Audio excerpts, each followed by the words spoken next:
C'est la plus forte hausse depuis 10 ans. 5% cette année, puis 5% dans un an. Une flambée qui aurait pu être pire car la Commission de régulation de l'énergie préconisait d'ailleurs des augmentations bien supérieures à celles annoncées par le ministère de l'écologie et de l'énergie.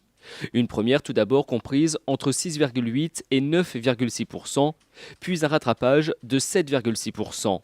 Pas impossible d'ailleurs pour certains spécialistes que l'on s'en rapproche à moyen terme. On avait déjà ce phénomène sur le gaz où le gouvernement n'appliquait pas les formules qui étaient définies en accord avec GDF Suez. Donc le phénomène arrive maintenant sur l'électricité. Donc oui, on va encore avoir des hausses de rattrapage comme on a déjà eu sur le gaz. Raison invoquée pour justifier la double hausse du coût de l'électricité.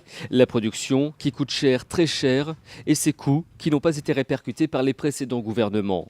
Les dernières hausses n'ont en effet pas été suffisantes pour couvrir les dépenses croissantes d'EDF. Les coûts salariaux d'EDF ont explosé. Le consommateur, parce qu'il y a obligation de couvrir les coûts d'EDF, signe un chèque en blanc à EDF chaque année. Pour limiter la facture, le gouvernement devrait revoir à la baisse le coût des abonnements de faible puissance auxquels ont souscrit une majorité de Français.